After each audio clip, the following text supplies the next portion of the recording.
All right, welcome back to the podcast. Casey, your host with you again. We got a very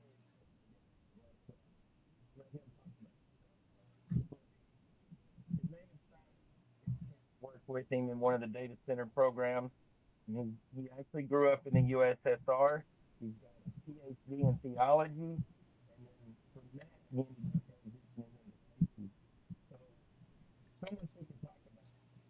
Just well, I think we'll just cut to the chase and let Simon go ahead and introduce himself, talking to our listeners. Simon, how are you doing today, sir? Thanks a lot for joining the podcast. Good. How are you, Corey, Dave? Doing excellent. Thank you. Yeah, this is actually the first time I got to meet Simon, so his story is going to be interesting, not just for the listeners, but also for me. So please take it away. Yeah, not every day you get to talk to a Ukrainian guy that grew up in USSR, whose first language is Russian, and who's doing safety right now over here on this side of the world, for sure. I mean, that in and of itself, actually, I'm kind of chuckling to myself as I'm saying this, because if you know anything about that part of the world, Russian or Ukrainian safety guy almost sounds like an oxymoron.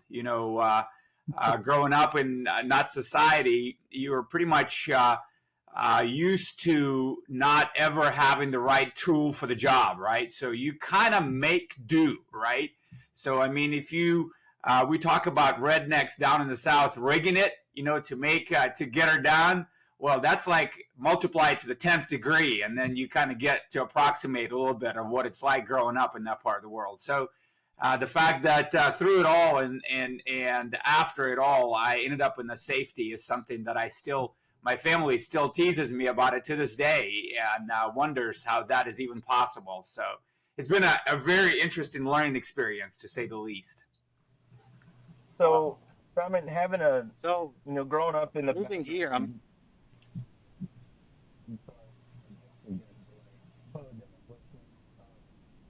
So you grew up.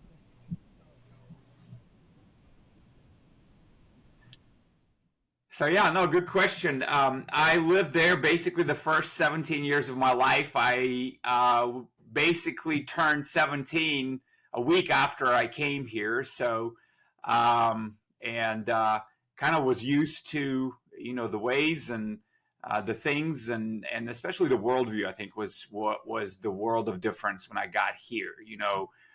Many people today, as we're kind of seeing, especially a lot of younger people calling for socialism, I think what a lot of people don't realize that the worldview in that system is completely different, where it's not the individual that is valued, it's the system. It's not your ability to produce, or I should say, it's not your ability to contribute as an individual person. It's your ability to fit in and disappear into the mass. That's kind of the mentality. And therefore, the individuals are not valued. And there's so much more that kind of unravels from there. Yes. Dave, you were going to say something? Question? yeah, I was just going to ask because the same question about at what age did you come to the U.S. But then I was going to, were you in construction there in Russia before you got here, or did you get into construction after you got here? Yeah, no, that's a very, very good question. So I did some minimal construction over there, just helping some friends and also participating in the construction of our church building as I grew up over there. So very minimal exposure over there. As Corey mentioned in my introduction, the main reason and the main method, I guess, the way through which I came here was to gain some biblical theological education, right? So that's kind of the main reason I came here. And just the way that life goes sometimes, and the way that kind of God leads in mysterious ways, I guess. After receiving that training here, I found myself in the world of health and safety, and then in the world of construction more specifically. But the interesting thing about it, and most people go, well, what possible parallels are there between the two? You know, they're in completely two different sides of the extreme. But the interesting thing about it, there are, every day I'm discovering more and more similarities where, you know, in both areas, you really don't, you know, in the world of safety, we don't have the authority to tell anyone anything, right? We lead by influence, right? Right. And in fact, I mean, we always talk on our sites and our locations on a daily basis about so many disadvantages when you're taking it from the perspective of a safety police. You know, when you're constantly zapping people and telling them what not to do, all you're doing is you're creating an atmosphere where they're hiding from you, they're concealing their hazards and their risky ways of doing things from you, and they probably even have codes to notify each other on the radio when you're coming, you know, whatever that may be, whether it's 50 or 99 or whatever other code they have for you, you know, they have it.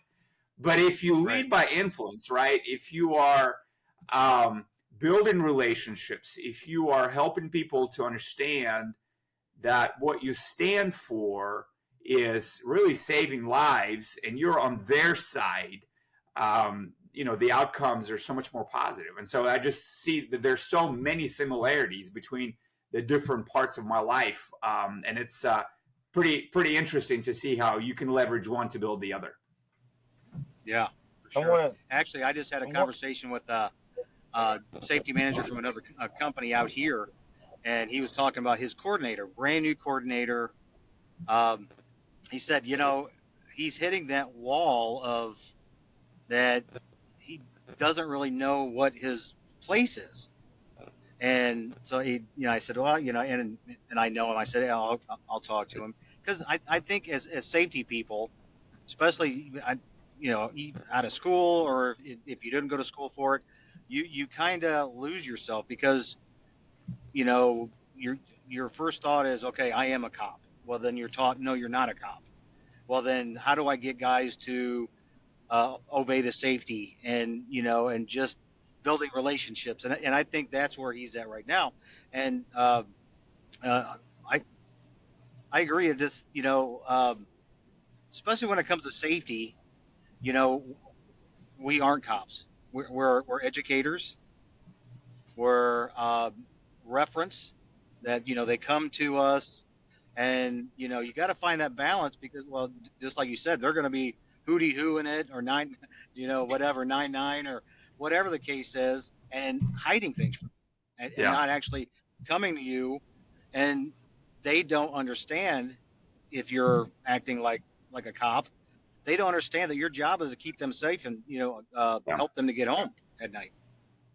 And, you know, you just said something, Dave, that I think is so actually accurate, because I think, you know, the word that you mentioned a second ago was balance, and I'm 100% in agreement with that, because I think what it is, you know, I think on a daily basis, our jobs are about finding that balance, right? There are certain things that if we see happening, you know, in some ways, we find ourselves sometimes having no choice but to function as a cop. I mean, if I'm seeing someone that's about to endanger himself or put his life on the line, right, I am going to be concerned more about saving his life than hurting his feelings. So in that capacity, I do have to sometimes function as a safety cop, right?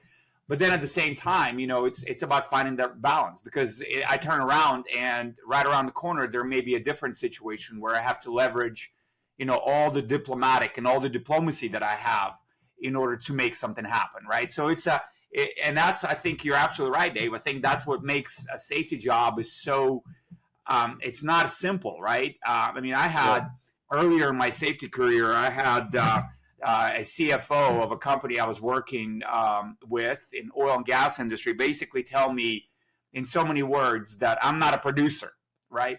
And so that right there tells you, you know, that there's still lots of organizations where you're, you know, where there are two groups of people, basically, the way they view people. You know, they're the producers. They're the ones that bring revenue to the company, and they're the non-producers, right? They're the ones that cost company money. And so it's like, how do you, as a safety, you're absolutely right. I think as a resource, you have to constantly educate. You have to educate, the C-suite, the executive leadership. You have to educate the entry-level personnel, and you have to, and that kind of brings me to what Corey and I were talking about it right before we pressed the record button, and that goes to the whole, there's a new way of looking at safety, and that's the whole idea of human performance and human factors view, and that because it allows us to reframe and not see safety as the costing something, right? Safety is a cost to the company. It's a non-producing cost, and therefore it's a constant drag on the bottom line. But instead, you can view safety as an investment in productivity, right? Because everybody knows that the safer the employees is, the more engaged he or she is, and therefore the more productive they're going to be. So it's always a balance, and it's always about constantly keeping ourselves updated on what the trends are and what's going on, and being a source of that information to everyone in the company, right? Exactly. So, Exactly. Clint, great point, Simon. I want to get back to that, but I want to back up and forget my geographical side, but growing up, anymore, it's now considered Russia, right? No, very good question. So the USSR was basically what it stood for was the Union of Soviet Socialist Republics. And so kind of like the USA that has 50 states, USSR had 15 republics. Russia was the largest republic. So Russia was the Alaska of the USA. That's what Russia was to USSR. So Russia is known today as its own country, and it was always its own republic, but now it's the biggest of those republics. All the other 14, they're each an independent country today. Ukraine being one of them, Kazakhstan, Lithuania, Estonia, and so on and so forth. Okay, so growing up in Russia, getting a PhD in theology, what, as a kid, did you have a religious background where your mom and dad were very heavily in church? What got you interested in theology? Sure. No, that's a very good question. So I did actually. So I grew up in a Christian home. My grandfather was a Baptist preacher, and so I was exposed to Christianity and to God, very early on in my life. And in fact, around the age of 15, 16, early on, I guess before then, I thought that I wanted to be a cardiovascular surgeon. That was kind of my direction. That's kind of what I thought I wanted to do. And as the Iron Curtain started coming down and the communist grip in Russia started loosening a little bit, I saw an opportunity to maybe change the direction a little bit and be involved in a ministry side of things, right? Telling people about God. And so I started praying and asking for an opportunity to get proper education towards that end. And so it's interesting that within about a year or so of me starting to kind of look in that direction and question that, I had an opportunity to come here in 1991. And so the rest is history. I enrolled in a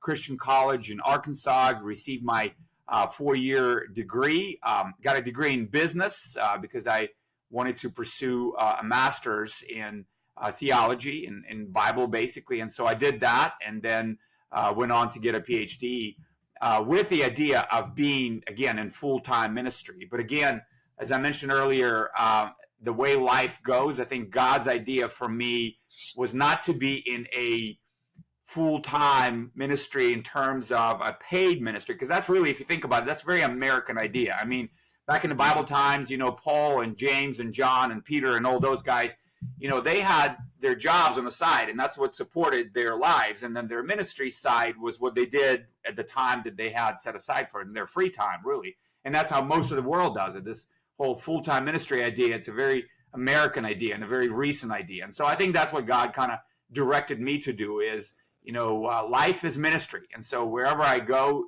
I carry that with me. But the way that I support that at this particular point is through doing what you guys are doing, being in safety. And I find that to be really an incredible field and a really awesome opportunity. I can talk about that for a while too, but we won't go into that right Wow. now. Wow. Well, it sounds like So your I want destiny to. was to I'd like save to get lives back. anyways. You know, you wanted to start off as Say that again, Dave. cardiovascular. Now you're in safety. Well, either way, I think you're on the. He directed you on the right path to be in front of somebody to protect them. So that's good. Yep.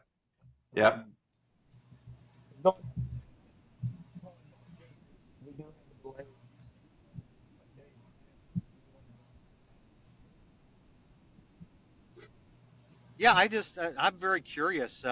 Going back to the safety in Russia compared to the U.S. Obviously, being that you said in Russia, it's not the individual, but it's the collective. So here in the U.S., we have OSHA to kind of give us guidelines for safety. Does Russia have anything like that, or they just, are they of the mindset that we used to be, that in a contract to build something, they just put in, how many deaths that's probably going to happen, and just kind of go from there. So no, that's a very good question, Dave. And I think to answer that, I'll tell you, when I was growing up, there was nothing like OSHA over there, absolutely none whatsoever. And really, it kind of goes back to what I mentioned earlier too, and that is this: it's hard for someone growing up in this country to imagine, for example, especially someone involved in construction or any kind of industrial occupation, right? It's hard for you to imagine not having the right access to the right tool for the right job, right? And that's part of, I think, the prosperity of this nation is we have, one, we come from a worldview of taking care of individuals, and therefore we're going to provide them with the right tool for the right job. And two is just the prosperity and the relative success of this country has afforded us the tools and the funds to be able to do it this way. Now, the best way maybe you can imagine that is, I've interacted here in Texas where I am. We have a lot of migrants and immigrants coming from Mexico and from other places. And I've interacted with a lot of guys that come from Latin American countries, for example, south of the border, right? And we compared our childhoods, and we have a lot of similarities in our childhood in terms of, not ever having the access to the right tool. Why am I talking about that? Well, because that's kind of where it all starts. If you do not have the right tools for the right job, you're constantly in a mindset of rigging and getting the job done the best possible way you can. Well, that kind of snowballs. And in a larger scheme, when it comes to the national arena, that almost makes it impossible for you to have any kind of agency that oversees, safety or any of that kind of stuff, because, you just hope that you can get the job done with what you have, as opposed, and you don't have, and a lot of times there's almost like a feeling that you don't have the luxury to do it a certain way. I don't know if that makes sense. Sure. Yeah. So it basically, like, a young person getting into safety, or not safety, into construction in Russia, basically it's taught by the older guys. This is what you do. Don't touch this wire. Things like that, where it's not a organization. It's just learn as you go from the seasoned guys. At least that's how it was when I was growing up. Absolutely. Yeah. Well, yeah, it was definitely very, very different. That's for sure. Go ahead, Corey. Yeah, so getting a PhD in Arkansas, which, by the way, I got to know what city or school it went to. We can do that later. But then you start getting into the data center. So how many data centers have you been in, and how long have you been in the Facebook program? So, good question. Correction to the initial statement. I received my bachelor's degree in Arkansas, and my master's and my PhD was actually in Texas. So I've been here for a very long time. but was able to make a transition from oil and gas into the data center industry. And it was probably the best thing I ever did. I loved oil and gas. I thought it was a lot of fun, but the cyclical nature, of the business, where the oil is high, life is good. When the oil prices are low, all the trucks are repoed and the repo yards are full of vehicles and all that. I was just, not for me. I'm sorry. But so having had a chance to kind of transition into the data center industry, I was thinking about the whole how many data centers. I was counting that and trying to come up with all the different facilities that I've had a chance to manage risk in, step in, work with, build relationships with individuals there. And I think it comes up pretty close to 100 different facilities, ranging, in size from hyperscale to enterprise to co-location to, just almost size of a closet, right? I don't know that I would even call that a data center. But I've been to, facilities that were managed and owned by social media giants, some of the largest 5, tech companies in the world. I've been to facilities managed by large banks. You call it, I've walked in at probably 3 different countries around the world. So it's been a very interesting experience. I've just kind of seen how that's done, and now getting back to the Facebook or Meta program, been around that for close to 7 years now in about 4 different capacities, I guess. I was started getting introduced to the program as a vendor employee when I worked for CBRE, worked very closely with those guys, and then consultant, and then contingent worker, and now a full-time employee. So been around a little bit. Wow.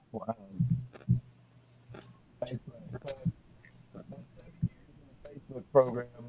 What with all your safety that you've had within the hundreds of data centers that you've been in, you're getting into, like you claim, the mega company like Facebook or Meta now, understanding their policies, procedures, how they treat their people, their workers, and then the contingent workers, like you claimed, and then all the vendors and trade partners come on site to do either retrofit work or something else like that. What, through all of that,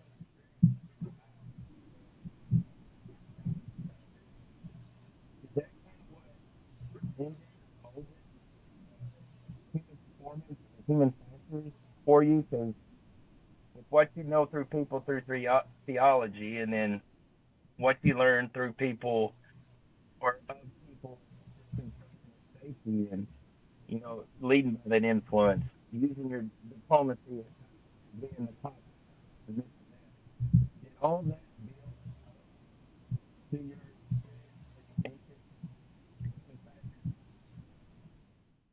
Yeah, it's interesting that you asked that, because so the whole idea, and we can talk about that for a while. Like, I'm pretty passionate about it. I won't, but I could.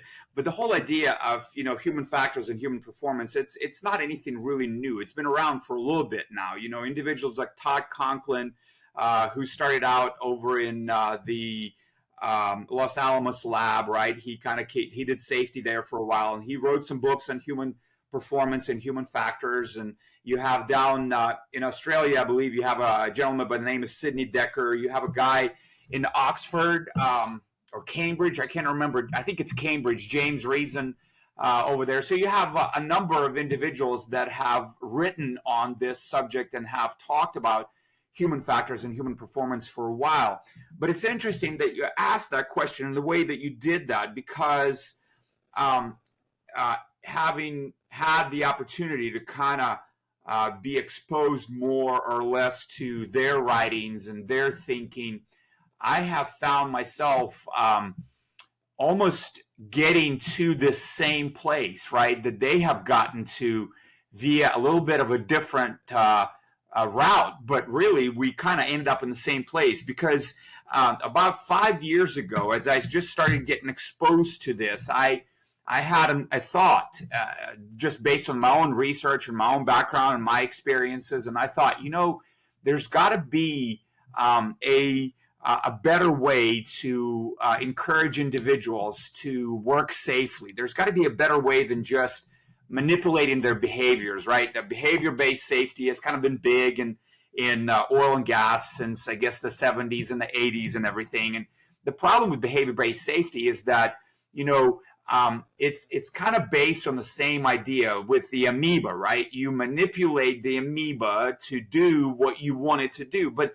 the difference between the amoeba and the humans is that we are more than one cell individual, right? We have lots of cells, and we have what's called also just a human will, a free will, right? Where we can wake up one day and we can know all the right things to do and right words to say, but one day we'll wake up and we just don't feel like saying or doing those things. And so there's that element that kind of enters there. And so human behaviors and human, behavior-based safety, it's just kind of, in some ways, theoretically speaking, it ends up being overly simplistic in terms of manipulating just the behaviors, but it also is overly simplistic because it manipulates the behaviors of just the last the last stage, the personnel that actually touches the work, right? And so a lot of times what happens with behavior-based safety is that it almost like bypasses the middle management level and the upper management level to where they're not really involved as much in it because it's for those that touch the work, right, that actually do the work. And so there's a disconnect then, because if you think about it, company cultures, right, are created by and heavily influenced by the leadership of the company. And so when they influence the culture and then, implicitly have all these unwritten policies and all these expectations, and everyone knows what the boss wants me to do, and then explicitly they tell you, and it's almost like, that last piece at the end of a commercial where they say very, very quickly, the legalese of the commercial, where no one understands what it is, but they have to say that by law, right? And that's what behavior-based safety ends up being. It's like everybody knows in the company what the real expectations are and what the real picture is, but then, behavior safety, it's like that, where you say all the legalese, and no one really cares or listens or pays attention to that because they know that how things are really done. And so, 5-6 years ago, I started really kind of deep diving. Actually, it was more than that. I would say it was more like 8 or 10 years ago. I started kind of taking a deeper dive into this and trying to come up with is there a better way to tie safety almost at the conviction level, right? Helping people understand that really going home safely is what each and every one of us, deep down inside, we want that.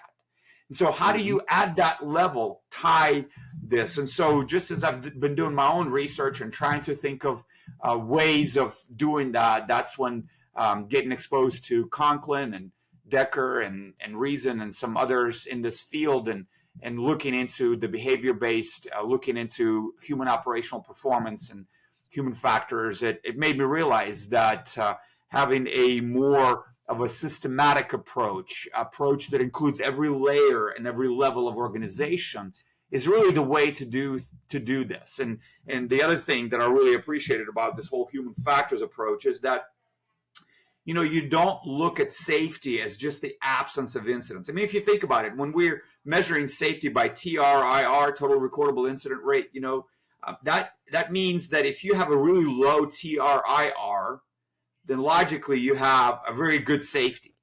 But that just may mean that you've been lucky, and it may mean you have zero presence of safety and you just lucked out for several years. So anyway, we could talk about that for a while, but that's I think there's a lot there, and then the other thing too, that kind of behavior-based safety, I think tries to really discourage any kind of human variability, right? You try to force everyone into these rules and regulations and policies and procedures that are present. But I mean, let's be honest, there is not a single SOP or MOP out there that can possibly account for every single possible variation that can take place in a work world, right?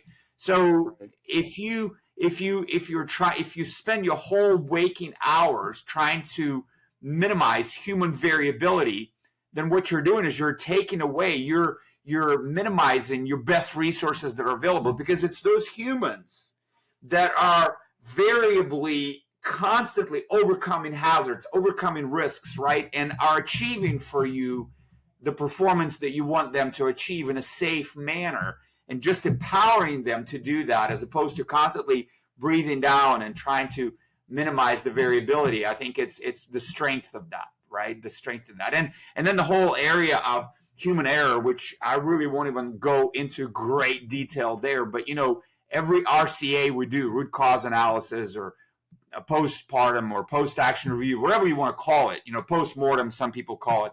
But every one of those investigations that you do, a lot of times, we're trying to minimize human error, right? And when we do that, are we being honest? That's a real question. And here's how you know if you're being honest or not. Because, I mean, if you and I are going to be honest, Dave, you've probably made some errors today. I know I've made some errors today, you know. And you take your best employee and put him or her on their best day at work, and they're still going to make errors on that day. So the issue is not to completely minimize or completely eradicate all human errors. Humans are fallible. That's not possible. The issue is how do we create controls that allow us to incorporate what is normal for humans, i.e. making errors, but still allow those controls to work in such a way where they don't get hurt. Stuff doesn't get broken. We don't have incidents, right? So that's, anyway, we could talk about that for a while, but that's an interesting factor, I think, too. Wow. Have you ever wrote a book or put anything like what you know? I mean, you have a PhD, and I'm telling you what, I would buy it right now and read it. I'm telling you. No, I mean, I could listen to this. I mean, I'm getting a free education right now. So you talked about earlier about, safety is not considered something that produces anything. So, and I think every safety person that's listening to this has probably ran into this situation one way or the other. How do you get a company to buy in to safety, knowing that, it may cost some money, even with, like a presentation of, this policy, is going to save you money in the long end because of, hospital bills, emergency bills, physical therapy, and you go down the line of, trying to convince them it's going to save them money. Sometimes it works, sometimes it doesn't. So how would you go about like a new safety program, presenting that to your company?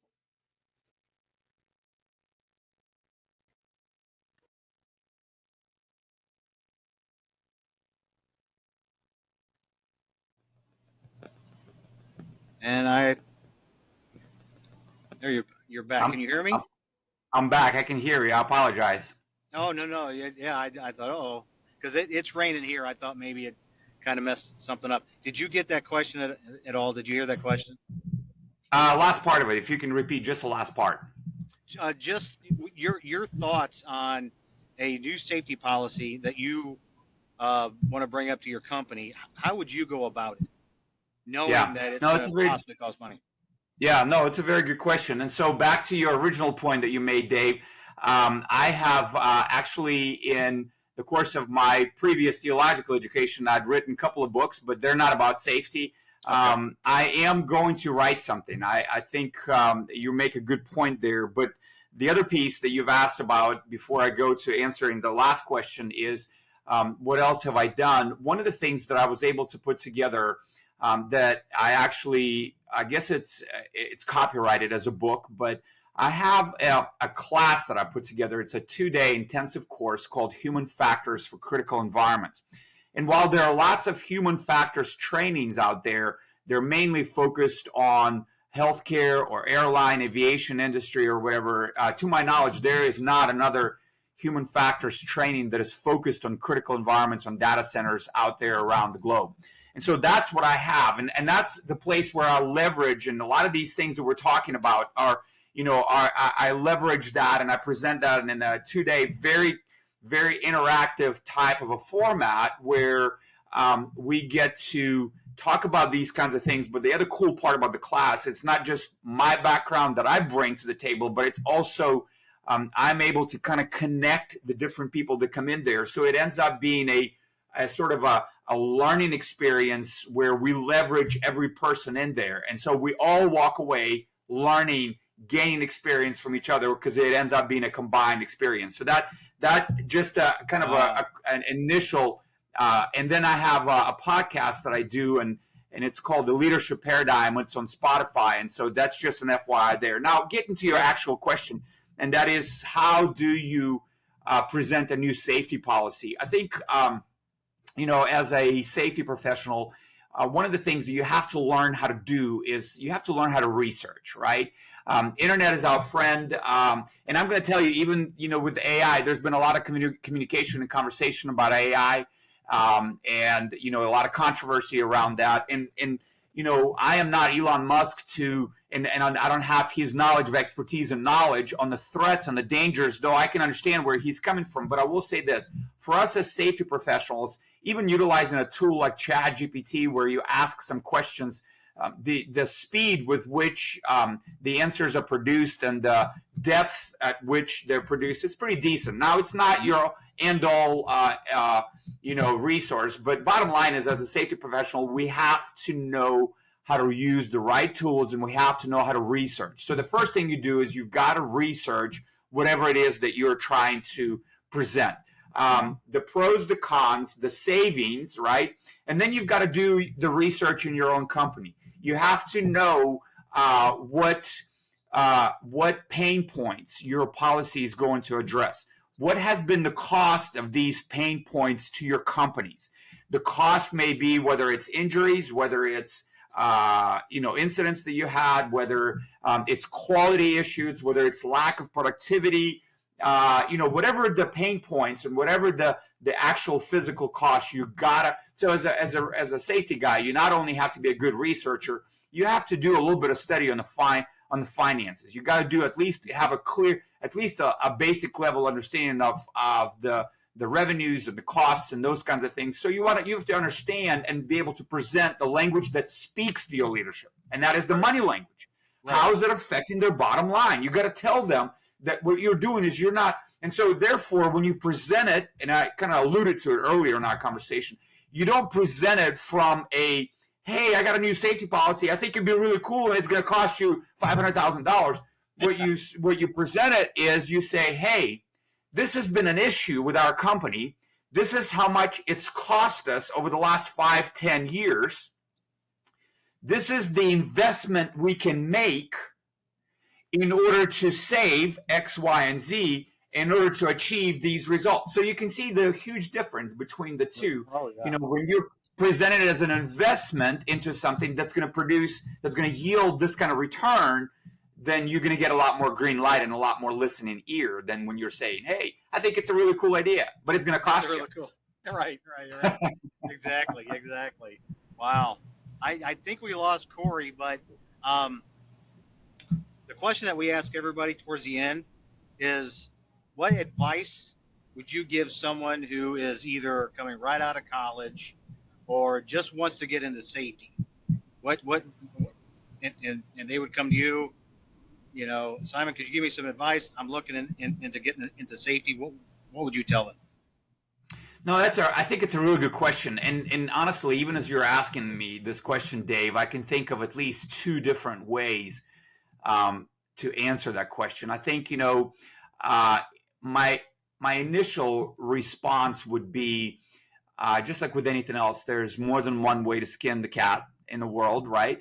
I think initially I would say this, as a young person that is really interested in safety, I would say that maybe one way to accomplish and really bring some value is, if there is any other area at all that you have even slight interest in, whether it's electric or mechanical or HVAC or whatever, try to learn a little bit about that and just become a little bit more of an expert in that area. And you were like, what? You're discouraging someone from getting into safety? No, that's not at all what I'm doing. What I'm saying is, once you put maybe a couple of years, 2, 3, 4 years under your belt in that capacity, learning a little bit more about that particular trade, you're going to be that much more of an asset when it comes to the safety side of it, when you actually understand how the operations go. One of the hardest things, one of the most off-putting things, I think for a seasoned professional in whatever trade you're talking about, is when they get these young kids that are coming out straight out of college and are trying to tell them how to do their job safely. And they're looking at you and they're going, "You have no idea what I'm doing. You don't even know how to call my tools. You know what my tools are called." And so there's a level of respect that you just don't get, right? So that's one way to accomplish that. Another route, if you're saying, "No, that's really not for me. I really want to kind of understand and really pursue more or less safety full time," and that's fine. That's also possible to do. But if you're going to do that, my advice to you, and this is very a different approach than what I see being done by a lot of younger kids today. Growing up in this information age with all the tools available with the internet and smartphones and everything, I think a lot of the younger people think that we are experts on everything. And so my advice to you would be get a pretty healthy dose of humility and just come alongside of these older guys and ask them questions, right? Ask them what they're doing. Ask them why they're doing it this way. Ask them if they've tried to do it other ways. Ask them what they learned. And so I think just kind of, at least initially, for the first 5 years or plus of your safety career, I would say forget even the idea of trying to tell anyone anything. And every sentence that you make for the first 5 years with a question mark.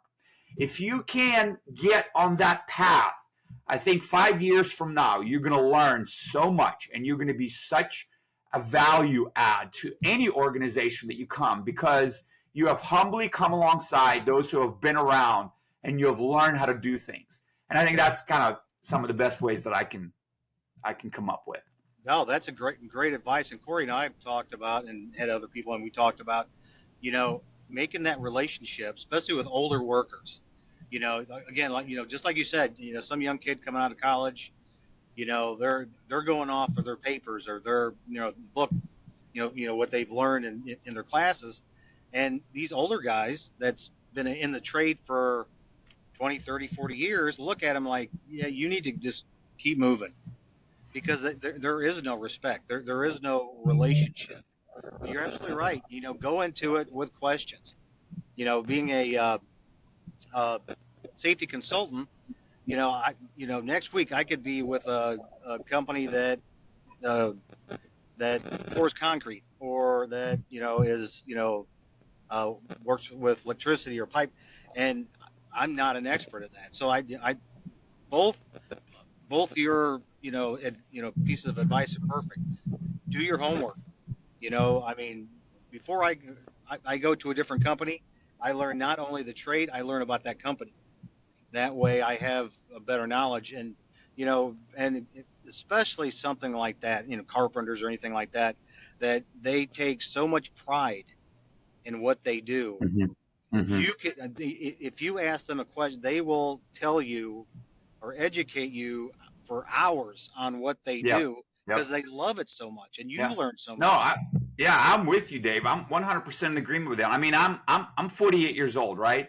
And at my age, it seems like, I've been around long enough now to have seen a few things and I've learned a few things. But even with that, anytime I go into a new scenario, I start a new project, I start a new job, whatever it is, my practice is the first 6 months, maybe sometimes longer if necessary, is just to watch, is just to learn, not to opine, not to, render my expertise or whatever, but to gather expertise. Because even, at our age, when you've been around a little bit and you've gotten some experience, each situation is different. There are caveats, and there are power brokers, and they're, and they're not always necessarily the ones with the title, right? Sometimes the title CEO is a good title, but I've been in organizations where the ones with the most influence have nothing to do with that title. And so you just got to learn who's who, who's what, what Right. goes on, and I think there's a lot of wisdom there. That's funny that you say that. My dad used to say a leader is not a title, it's an action. He Mm-hmm. said, of course, he was in the military. He said, I knew officers that couldn't find their way out of a foxhole. And then he knew Mm-hmm. privates that were actually leading the men. So, yeah, Yep. you're absolutely right. The title means nothing. So, yeah, to find that person and Mm-hmm. to get educated from, you know, Mm-hmm. someone that, doesn't have the title, but definitely has the knowledge. Yep. Yep. So, hey, Absolutely. Simon, I really appreciate you taking time to be on our podcast. Like I said, I think we lost Corey. It could have been just a bad connection or something like that.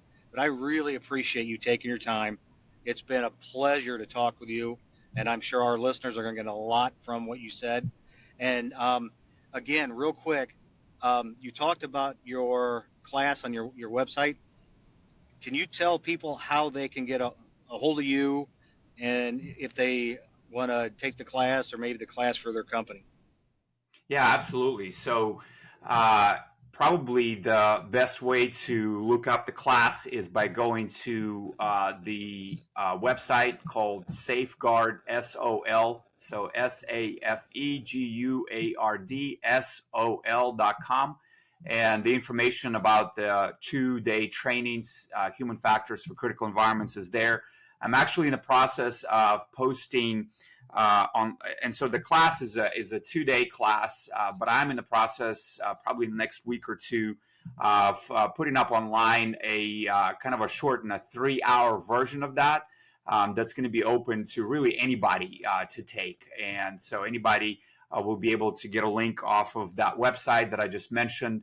And click on the link and be able to take that class if you're interested. It's just going to have, like I said, some excerpts from the full 2-day version. But it's a great. I don't even call it a training. I call it a self-guided process, right? Because you don't really learn anything you didn't know. You just learn to put connections between things that you never put before, and all of a sudden you realize that, hey, what I do at home is affecting my work. What I do at work is affecting my home. I've got one body, right? Right. And so it's just learning how to put it all into a harmonious, one full thing, basically. So that's it's been a fun process. I've enjoyed it, and I've enjoyed, people that came out of this training. I mean, I've heard a 60-year-old gentleman that came out of it and said, "Man, I just learned something about myself," and Wow. I just, my marriage was helped by this class, and that was not the intent of it. So it's kind of been Wow, neat that's to see. amazing. Yeah, Wow, it's been that is fun. incredible. Wow. Hey, again, it's been a great talking to you. Uh, hopefully, we can get you back on. I'd love to hear more of your Okay, stories, and again, just educate us more on what you've seen and what you've learned. I really appreciate it. absolutely. No, I appreciated talking to you, Dave, and I enjoyed getting to know you on this call. And tell Corey, I'm sorry that his weather connection didn't work out, but I enjoyed it and would love to get on with you guys again. Thanks so much. Thank you, and everyone listening. Please tune in for our next episode, and everybody out there, be safe. Thank you. Thank you all.